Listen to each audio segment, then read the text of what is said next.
Agora, na sua opinião, qual é a particularidade da ufologia no Brasil em comparação com outros países? Porque nós, a América, os filmes é só na América, tudo acontece na América, mas o Brasil tem uma riqueza enorme nestes casos, não é? Bom, eu acompanho, é lógico, eu não consigo acompanhar o que acontece no mundo todo. Nós temos na revista a Rafaela Oliveira, que mora no Ceará, ela que é a nossa. Ela fica responsável por essas notícias, né, internacionais que acontecem no Pentágono, no Senado, na Europa e tudo mais.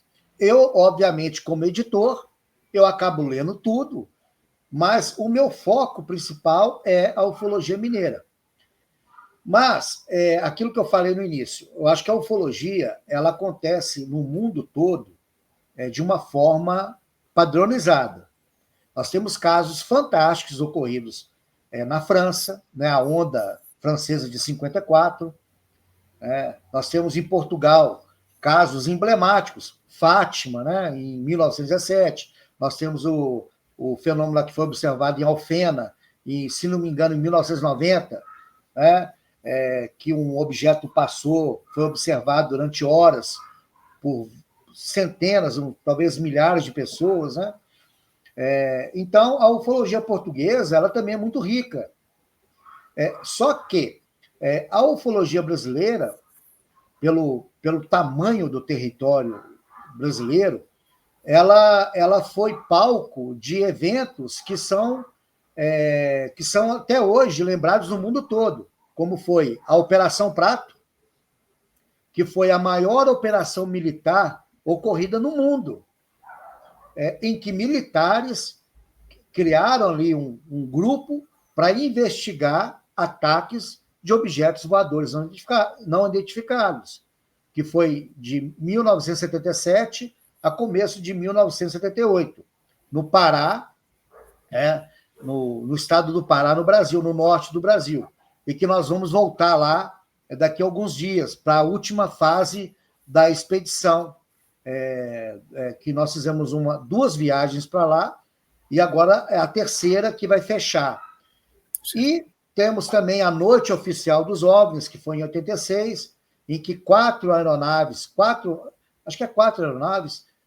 da Força Aérea Brasileira perseguiram durante horas 21 objetos não identificados, que até hoje, né, a gente não sabe se eram objetos físicos ou se eram apenas luzes, né? Porque os pilotos relatam apenas luzes. Nenhum deles relata uma estrutura, né? Um objeto com estrutura. Mas são casos que ficaram eternizados na ufologia mundial, né? E tem casos fantásticos, igual o caso Vilas Boas, caso Hermínio e Bianca, bom, caso do Estádio Morenão lá em Curitiba, não, Curitiba não,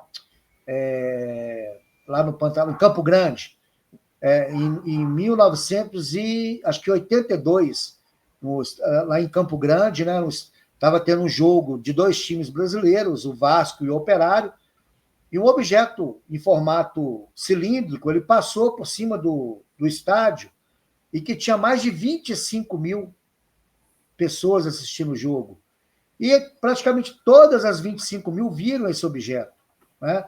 Então, assim, a ufologia brasileira ela é muito rica, e tanto é que, né, na Operação Prato, militares, né, agentes do governo americano vieram para cá para acompanhar.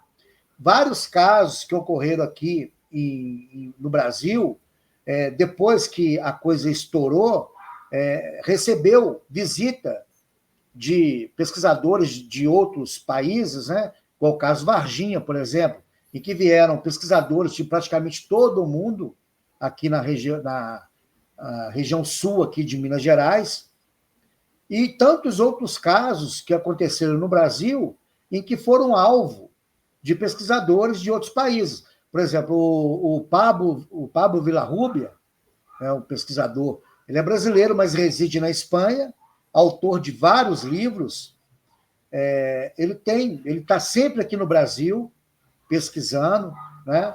Nós temos outros pesquisadores, o Bob Pratt, que é um pesquisador falecido norte-americano, que veio aqui até o Ceará, foi no norte do Brasil também investigar a Operação Prato. Então, o Brasil é um celeiro de observações, porque é um país de dimensões continentais e que tem uma riqueza natural muito grande. Então, assim, nós não sabemos se o interesse desses objetos voadores não identificados ele reside no elemento humano ou se ele reside no elemento geográfico, né? Ali nas suas particularidades, das suas riquezas minerais. Né? A gente não sabe. Falar que eles estão aqui porque tem uma floresta gigantesca, porque tem um nióbio, um minério, é um chute. Nós não sabemos. Né? Tanto é que aqui em Minas Gerais, no estado onde eu moro, tem a região do sul de Minas que tem nióbio, que é um metal raríssimo, que é usado para fazer aeronaves, né? Ele só tem ali naquela região de Araxá. E é uma região em que tem pouquíssimos casos de relatos de objetos voadores não identificados. Já outras regiões têm centenas e centenas de casos. Né? Então, a gente está pesquisando para tentar entender se é uma coisa aleatória, se não existe um padrão. Porque nós, seres humanos, quando nós vamos pesquisar uma vida animal ou alguma região geológica, nós definimos o local devido ao nosso objetivo. Se nós queremos estudar um pássaro X, nós vamos até o local onde aquele pássaro ali reside. Né? Então, não é aleatório. Você não vê nenhum biólogo fazendo uma pesquisa numa região de forma aleatória. Ah, não, eu vinha para cá à toa. Não, ele está ali porque foi feito um cronograma.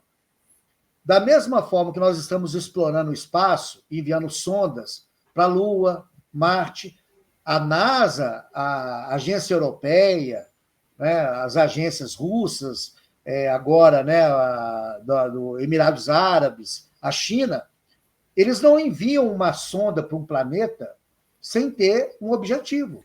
Aquela sonda está ali para estudar o solo, para saber se havia vida no passado, outra sonda é enviada para estudar a atmosfera. Ou seja, nenhum país civilizado promove uma pesquisa espacial sem ter um objetivo. Então, nós temos que transferir esse pensamento para o fenômeno OVNI. Se esses seres estão aqui, tem que ter um objetivo. Nada é aleatório. Tem gente que fala assim, não, eles estão por aí, pega qualquer um, faz isso. Não. Eu penso diferente.